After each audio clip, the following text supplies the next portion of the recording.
মেয়ে যদি না থাকে, মেয়ে যদি না দেয় অন্য এলাকা থেকে, তাহলে তো ওরা কি করবে? যে স্ত্রীরা এখান থেকে চলে যাচ্ছেন তারা কি বিয়ে করে অন্য জায়গা থেকে এসেছিল নাকি এখানে? এই অন্য জায়গা থেকে এসেছিল, তারা আর এখানকার যন্ত্রণা সহ্য করতে পারছে না, আবার চলে যাচ্ছে। মানে অন্যের হাত ধরে না নিজের স্বামীর হাত? অন্যের হাত ধরে। অন্যের হাত ধরে। নমস্কার, ইন্ডিয়া নিউজ 24 থেকে আমি রয়েছে শঙ্কর সাঁতরা আপনাদের সঙ্গে। তবে এই মুহূর্তে আমি দক্ষিণ 24 পরগনার নামখানা ব্লকের মৌসুমী দ্বীপ সেখানে রয়েছে। ইতিমধ্যে মৌসুমী দ্বীপটা কিন্তু খুবই বিখ্যাত ভ্রমণ কিংবা পর্যটন শিল্প হিসাবে। সেখানে কি পরিস্থিতি জানেন? এই যে আকাশে যখন মেঘ আসে তারপরেই কিন্তু মানুষগুলোর বুকটা দূর দূর করে।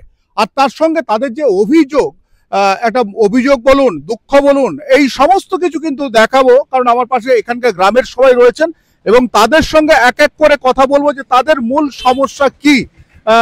বলছি, যদি আপনি আমাকে একটু বলেন যে এই মুহূর্তে আপনাদের গ্রামের মূল সমস্যা কি হয়ে দাঁড়িয়েছে, বলছিলেন যেটা।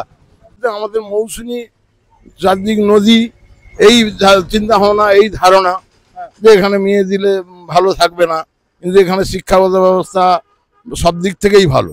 আমাদের রাস্তাঘাট সব গ্রাম বাংলার এদিকে ঢালাই কংক্রিট রাস্তা, শিক্ষাগত যোগ্যতার দিক থেকে স্কুল কলেজ পড়াশোনা সব ভালো, কিন্তু কেবলমাত্র মৌসুমী নাম শুনে মেয়ে দিতে চাইছে না। মানে পরিষ্কার জানিয়ে দিচ্ছে।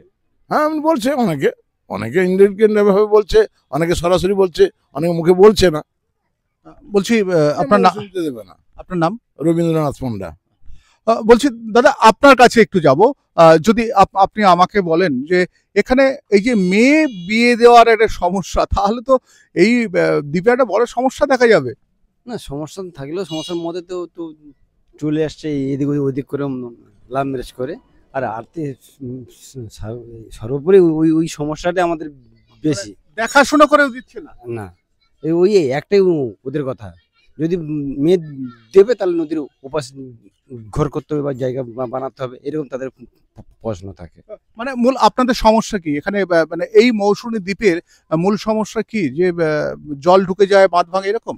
বলছি যে মৌসুমী একটা বিচ্ছিন্ন জায়গা এলাকা, এখন এখানে ছোট এলাকা, এখানে নদী মানে ছোট এলাকার জায়গা দিতে চাইছে না।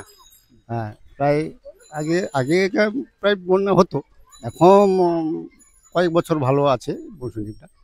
তো এই যে বন্যার ভয়, এই যে বন্যার ভয়ে এখানে দিতে চাইছে না। বন্যা হলে কি অবস্থা হয় এখানে? মানুষ খুব বিপর্যয় পড়ে। আমাদের আরো একটা অসুবিধা, ওই হসপিটালে কোনো ডাক্তার ফাক্তার নেই, সুব্যবস্থা পাইনি আমরা।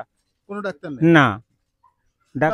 বলছি, সত্যি কি এখানে কোনো মেয়ে বিয়ে দিতে চাইছে না? না না। কেন?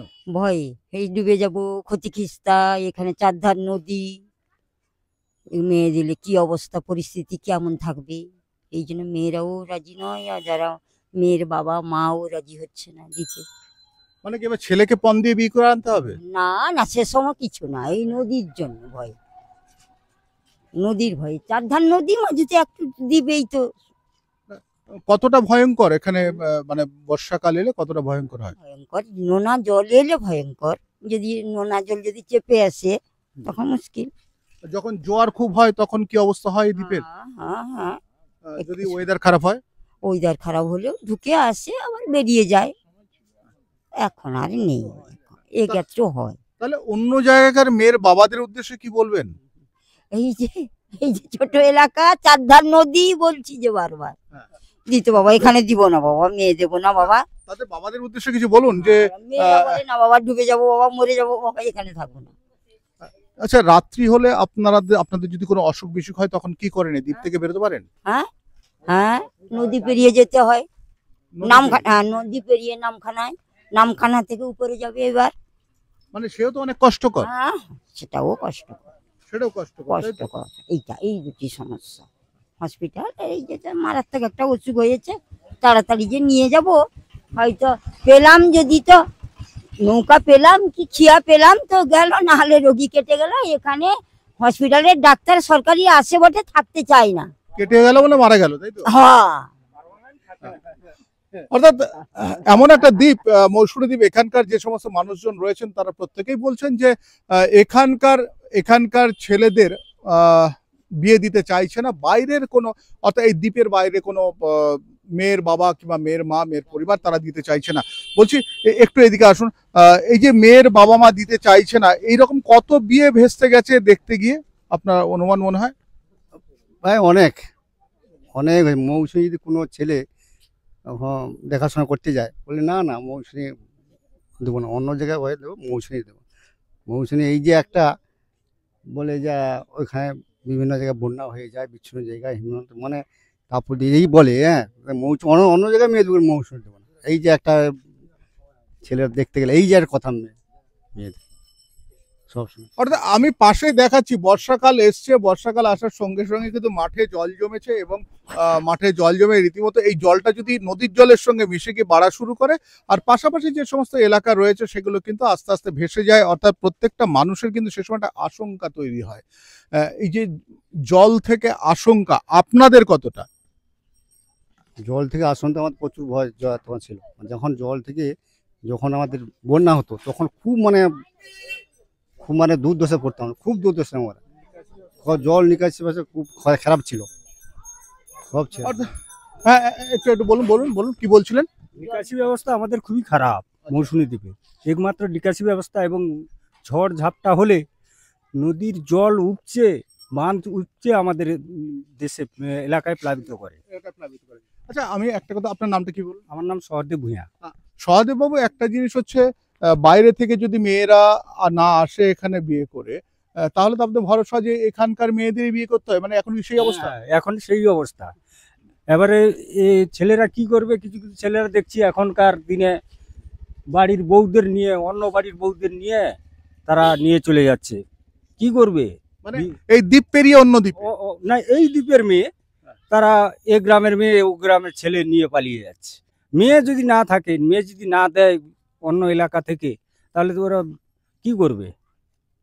যে স্ত্রীরা এখান থেকে চলে যাচ্ছেন তারা কি বিয়ে করে অন্য জায়গা থেকে এসেছিল নাকি এখানে? এই অন্য জায়গা থেকে এসেছিল, তারা আর এখানকার যন্ত্রণা সহ্য করতে পারছে না, আবার চলে যাচ্ছে। মানে অন্যের হাত ধরে না নিজের স্বামীর হাত? অন্যের হাত ধরে। অন্যের হাত ধরে। তবে চমকপ্রদ এসব কাহিনী। আমরা মৌসুমীতে এলাম, তবে এখানে দেখুন এক্সকারশন বলে সেরকম কিছু নেই। বিকেলবেলা এখানে বসা বলতে শুধু বিকেলবেলা ঘোরা বেড়ানো কিংবা এক্সকারশন, সিনেমা দেখায় এসব কিছু, পার্কে যাওয়া, এসব কিছু আছে এখানে? সেই পর্যটক কেন্দ্র যেটা, এগুলো মানুষ বেরোতে যাচ্ছে ওই একটাই জায়গা। হ্যাঁ, নদীর ধারে ধারে এগুলো বেশ খোলা হাওয়া, এদিকে ঘুরতে যাচ্ছে। মানে এর বাইরে আর কোনো আর সেরকম কোনো পর্যটন নেই। বসে বেড়ানো, রাস্তায় তাস খেলা, ভর্তি বানানো, ঘোরানো, এইসব ছাড়া আর কি আছে? আসলে এখানে মেয়ে দিচ্ছে না অনেকগুলো কারণ। এখানকার মানুষের আর্থিক অবস্থা কিন্তু একেবারে খারাপ নয়, এখানকার মানুষের আর্থিক অবস্থা যথেষ্ট ভালো। তবুও যেহেতু একেবারে এই দ্বীপটা সব থেকে বেশি হবে 10 থেকে 12 কিলোমিটার লম্বা, চওড়া হতে পারে 4 থেকে 5 কিলোমিটার, এখন ছোট্ট দ্বীপ, চারদিকে চওড়া নদীতে ঘেরা, দক্ষিণ দিকে রয়েছে বঙ্গোপসাগর। আর যার ফলে কিন্তু যখনই সমুদ্র ফুঁসছে, নদীও ফুঁসে উঠছে, বেরোচ্ছে বাঁধ আর ভাসছে এই সমস্ত এলাকা, যার ফলে এখানকার মানুষকে কিন্তু কিংবা এখানকার যুবকদের কেউ বিয়ে দিতে চাইছেন না। আবার একটা তো দারুণ তথ্য শুনলাম যে অন্য দ্বীপ থেকে যারা বিয়ে করে আসছেন তাদের অনেকে নাকি আবার অন্যের হাত ধরে দ্বীপ পার করে অন্য কোথাও চলে যাচ্ছে। নমস্কার, আমি শঙ্কর রয়েছে, ইন্ডিয়া নিউজ 24 দেখতে থাকুন, আমি আপনাদের সঙ্গেই রয়েছি।